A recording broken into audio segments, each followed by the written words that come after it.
Hey family, it's Tasha MAMABEAR Prepping. So today I want to welcome you back to the channel, welcome you to the channel if this is your first video.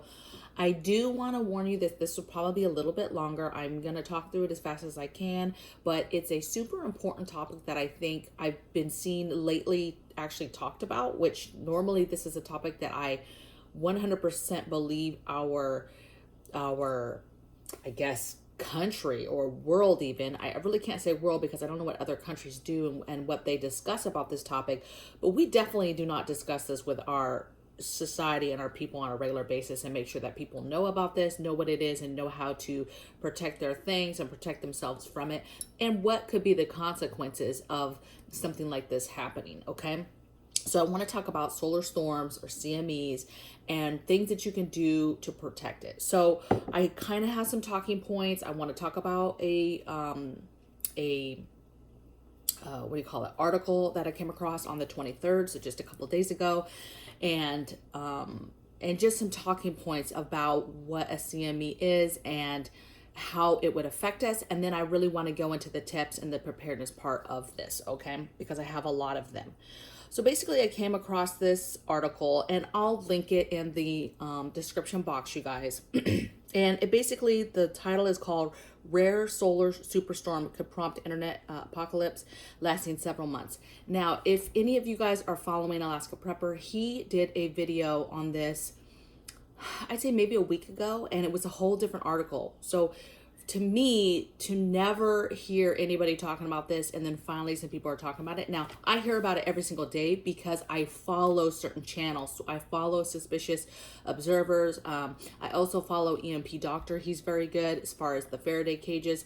But, you know, I'm tracking certain channels that are tracking this. So every day I'm kind of getting that snapshot of how the sun is acting, how it's behaving, these solar flares that are coming off of it. And so I would highly suggest that get you some channels that you want to watch. I'll link Suspicious Observers channel in the description box below. Please check him out because he does these little news videos every single morning, and you basically wake up with your coffee and get a little snapshot of what's going on. And he's very, very smart, and he to me, I always joke with my significant other that he's talks very smart. Like sometimes he talks and I'm like, okay, what did he just say? Like, it's right, but it's very good information. Okay, so sometimes it takes me a little bit longer, but he's amazing. So let's just hit some things in this article. So it basically says the black swan event of a solar superstorm directed at Earth could prompt an internet apocalypse. So first of all, just so you guys know,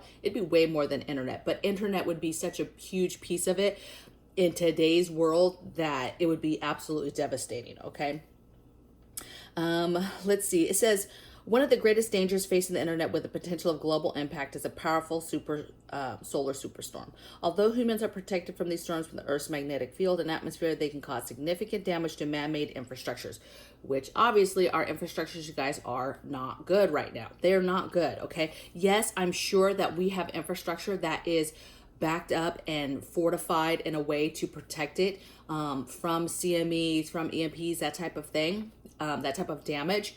However, it's probably certain military places, certain places for the elites. It's not a lot. I mean, look at our infrastructure. You think that bridge you see that's about to fall down, you know, or anything that is electrically ran is backed up? No, like our internet is going down, our power grid is going down, cell phones are going down, all these fancy towers, they're going down, you guys.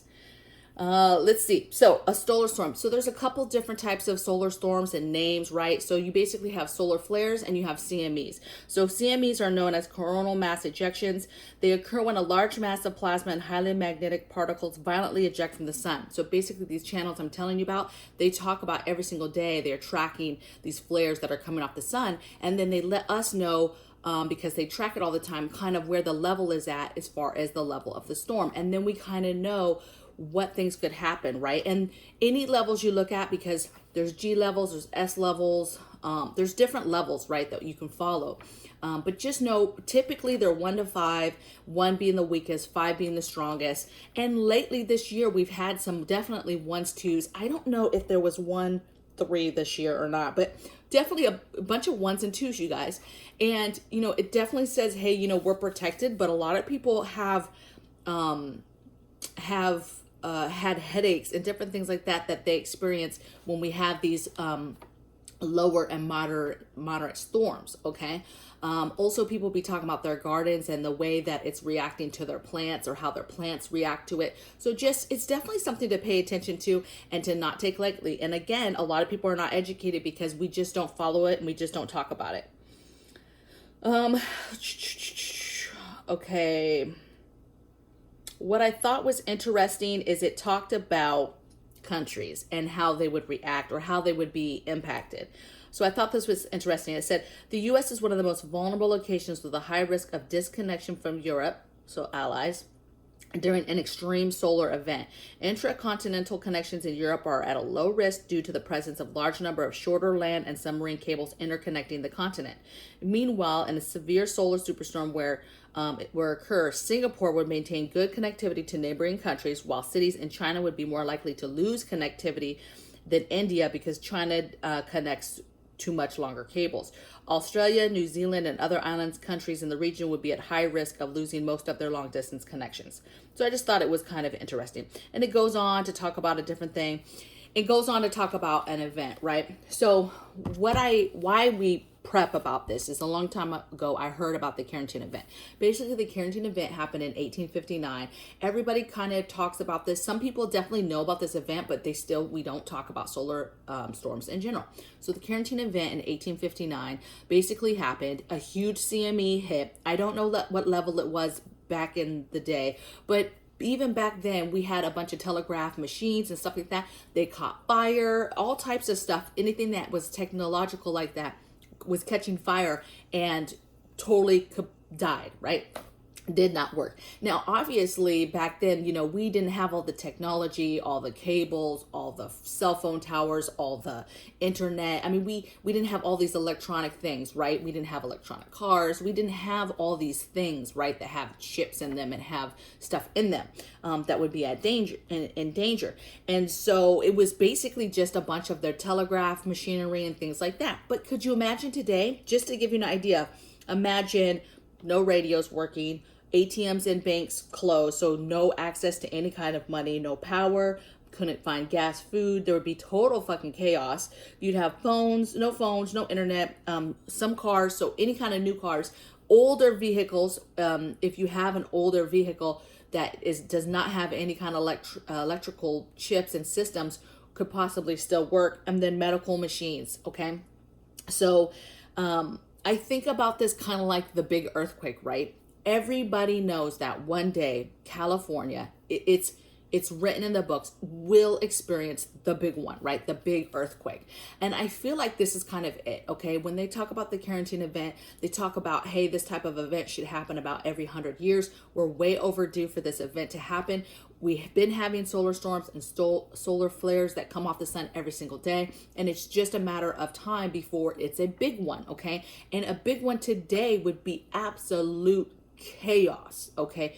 When you talk about the end of the world and these movies romanticizing, you know, apocalyptic times, that's what we're talking about, because an event like that takes you back to the Stone Age, okay?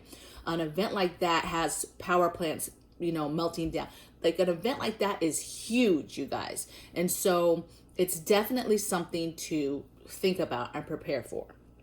Okay, and it's gonna happen. It's just a matter of when. You know, you don't have to be some kind of genius or some kind of wackadoodle to be like, oh, you gotta prepare for CME. It's gonna happen. Yes, it's gonna happen. We just don't know. Scientifically, it's gonna happen, you guys. We just don't know a time frame. I will tell you though, between now and back when we had Canteen Event, obviously there's a lot more people that track this, okay, and that are tracking it. If you were tracking those people, then you'll be much faster, because this is the thing, we probably won't have any kind of notice, okay, but you could have signs or flags leading up to it. And that's why I listen to these guys, because if at any time stuff started to escalate, to me, we're getting closer to something. And so you know, but at the end of the day, baby, you might not have any warning whatsoever. It might just happen and nobody was able to see it ahead of time or see it getting ready to blow, and you might just have to deal with it, okay? But I will tell you the reason why I'm doing this video is because, well, one, I have this channel. Two, this is one of the big areas that me and my family actually prepare for. And two, we don't talk about it enough in this country to prepare. If you ask every single time, I promise you there'll be people in this video that is like, what's a CME? What is this? You know, or this isn't going to happen. I've never heard of this before, but it's crazy. Like on TikTok, when I talk about this, they're going to be going crazy on my feed. Like, you're a wackadoodle.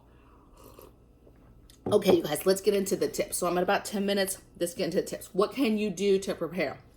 These are all the things that I think about and all the things that I prepare, and there's quite a few of them. So one is, the basics is protect your electrical items. Anything that is ran electronically, think about, okay, how could I protect it? I've got to protect it and put it in some sort of protection. So just to give you some ideas of thinking about what you should be thinking about is, even if you live off grid, you need to be thinking about certain aspects of your solar system, off grid solar system, could be compromised. Generators, batteries, phones, tablets.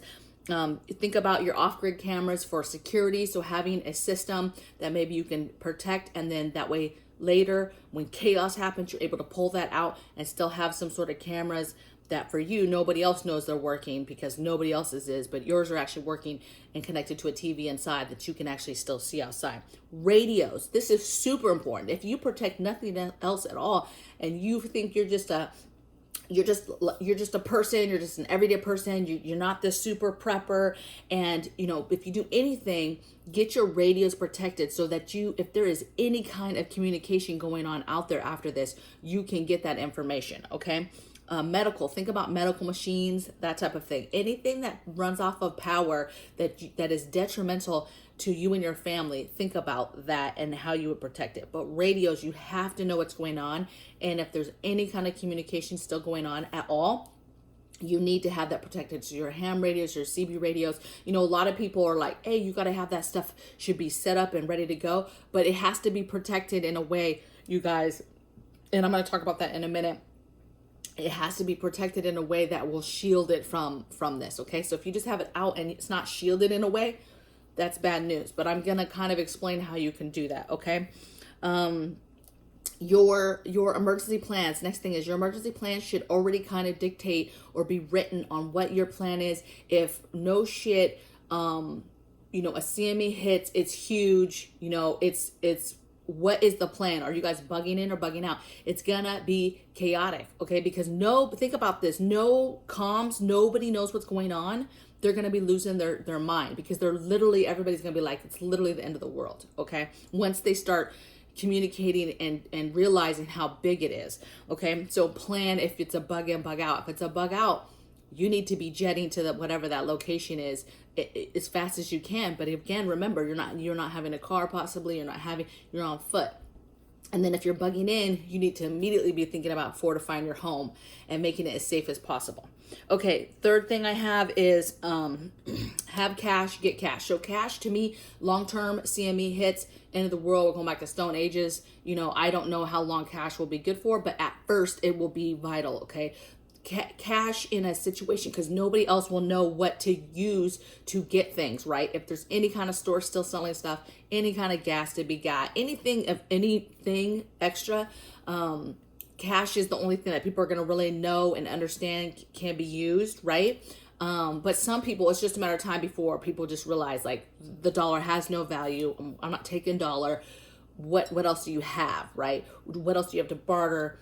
What else do you have, basically, okay? But at first, cash, you have to have cash to be able to manipulate, because if that happens, you're talking about ATMs, banks, different things closing and not having now access to any of that. If the internet goes down, how do you get money from a virtual bank? You don't, okay? All right, next one I have is get what you need now off the internet. So basically, I did a video about this. I'll try to link it above, but I did a video on all the things that you should be preparing and getting off the internet now in case we lost it. This is a perfect example of a strong solar storm knocking out the internet. Now think about this, you guys. You guys could have a strong enough CME that's strong enough just to take out the internet and maybe not take out other things, but the internet alone it's insane. Okay, imagine no social media. There are people that would literally lose their minds. You would have people killing themselves. You would have people out in the streets because they're so agitated and don't know what to do. It's horrible. Okay. Next thing I have is get all your grid down supplies. Now, obviously, yeah, get your generators, right? I'm like, yeah, get your stuff for off grid. But if you don't protect it, it doesn't do you any good. Okay. So you could have all these fancy generators. You could have, all these fancy things. But the thing is if it gets burnt out and it gets destroyed because of a strong enough CME, it does you no good. So if you have those things, you need to be thinking about how do you protect it. Okay. So how do you protect it? Let's get into that. You need to be building Faraday boxes or cages. Those basically are a metal container of some sort. You can do this literally with multiple cans, like even those popcorn cans and tins, those tin cans. You can do multiple layers of that and put smaller items in. You can do a big, huge trash can. We have little big metal boxes that we bought offline, and then we made our own Faraday cages. But they have Faraday, like the material, right? The protective material. There's tape you can buy. There's sealant, because you got to completely seal it. There's multiple levels. So the more levels of protection you put, the stronger it is that protection you'll get. Tin foil is a huge piece as well as using in Faraday cages. People make big ones out of wood and then, do the inside all metal type stuff. People do metal stuff. People do big cages to hold everything. It really just depends on what you're doing. Also, there's other smaller protective gear. We have several like bags we bought, Faraday bags that are ready to go, like backpacks, right? Like bags.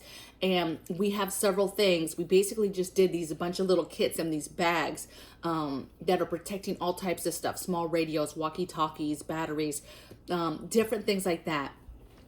Track phones, things like that you could just throw in there that you don't use. And then in the boxes is where we put the bigger items, right? The generators are in these boxes, these Faraday cages boxes. Anything like that you want to protect. Now, obviously, your TVs are out the window. You're not protecting your computers unless you, like we have extra computers, not computers, but extra like laptop in there. But everything else we're using every day, like normal people, is out and about. Now, radios should be out and about, but you've got to build some sort of cage, kind of around it that it could be set up, but in that cage. And then if you need it, you open the box and yes, it's kind of ready to go as far as the wires and cords and things like that. And then you just need to power it up. But again, remember, how do you use this stuff? Radios and stuff like that take batteries, take power in some cases. So it just depends. You've got to have the things that you would need to run said radios, whatever type of radio it is. So you see what I'm saying? A lot of preppers, they get all these radios, they get all these generators, they get all these preparedness items, and then they don't protect it. And all it takes is a huge CME, and then it's wiped out, right? And a lot of people would argue, oh, well, why protect it? The world is going to go to shit after that, and you're just gonna have to learn to live without stuff. And who cares if your generators and stuff don't work, because it just doesn't even matter. Second of all, they're like, it doesn't matter, because why would you want to take the chance of somebody seeing someday that you have power when like nobody else does, right? Because you protected your stuff. It comes back to gray man and what you let people see, and at what level you want to do stuff. Now, when we get to my last one, you'll see, I'll wrap that up. But my next thing is have Faraday boxes at home, in your car, and any kind of go bag. So our bug out bags don't really have any Faraday stuff, right? We have walkie-talkies, and it's like, okay, if it takes a shit, it takes a shit, okay? So I don't really have any kind of protection in our bug out bags. But the car and the home is where our biggest Faraday cages, boxes, bags, things like that are at, okay? Next thing I have is remember about your backing up your medical machine. So like, for example, we have a CPAP. So if you have any kind of medical machine or anybody in your family that's on some sort of machine, you've got to be thinking, how would you power that? If it's some sort of power generator that you can redo and the machine, can you get a backup one? I know that's super hard to do, you guys, and I know that's not realistic for a lot of families, But if you're able to do it, I just want you to be in the mindset of thinking about that so that you can prepare and get those things in a said box or whatever, right? In some kind of safe manner.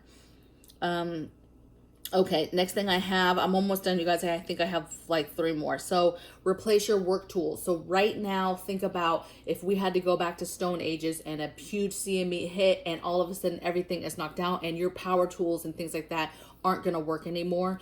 You need to have hand tools just like back in the day to help you and facilitate your everyday work stuff on your homestead, at your home, whatever. Okay, so start replacing, not replacing, just start getting your hand tools so that you have them for the day that your electrical stuff doesn't work anymore. Okay, whether that's because we don't have any power or it has some sort of chip or it's so fancy that it totally gets burnt out. Okay, next thing is kind of along the same lines, and that's replace your kitchen items, right? A lot of stuff in the kitchen these days is electrical. It gets plugged in, it takes batteries, some form of, on grid, right? So think about, Stone Ages, what are those hand tools for the kitchen that you would like to have in case you're having to do everything by hand again, okay? And then that goes to my last one, you guys. I know this is a long video, 21 minutes already. My last one is, listen, if something like this happens one day, and it's going to happen, it's just a matter of is it in my lifetime or not, okay? It is going to bring us to our knees. And this is not just a United States problem. This is a world problem, right? And I can't speak to what other countries are doing or what they're telling their people, but this is something we don't talk about. It's something that is going to happen, just don't know when. And what are you going to do to get your things ready? But let's talk about this. You've got to start getting in the mindset of doing and doing things with less, right? We did this before, you guys, okay? Our ancestors already did this without all this fancy technological, battery ran, power ran, the internet for everything, life, right? They did stuff with their 2 hands, and you're going to have to it's going to get uncomfortable going backwards, but that's what you would do. You would get used to doing things with your hands, doing things without power, doing things without internet. And you would go back to a time where, good old hard work. Like that's what would have to happen. That's the people that are going to survive, is the people that can adapt to having to do stuff with their 2 hands and actually working for stuff and working to get stuff done. And that's going to be difficult for a lot of people. And like any major event that could happen, is chaos is the number 1 killer. And so when this happens, my advice to you is do the things you can do now to prepare. But when it happens, stay calm, because all the bad stuff, remember, happens in the killing time. And this is an event that is no different than other ones. Chaos will ensue. There will be a killing time. And chill out, dig in, do what you already prepare to do every day, but just know that be prepared to do things with your hands. And that, even if you did all the things and you protected your generators and you did all your things, you just don't know where life will take you. And that stuff sometimes will just stop working on its own, or maybe something happens and you get compromised and people know, and now you find yourself somewhere else. You just don't know where life's going to take you. And so it's up here. Okay, it's with the help of your God, okay, with God helping us get through it, because it's gonna be rough, okay, because it's gonna take us back. All right, so I'm looking forward a whole lot to the comments below to see what you guys are thinking, talking about. I really want to know from you guys, do you and your family prepare for CMEs? Okay. Do you prepare? What do you prepare? Please give the group ideas that you use for your homemade Faraday cages.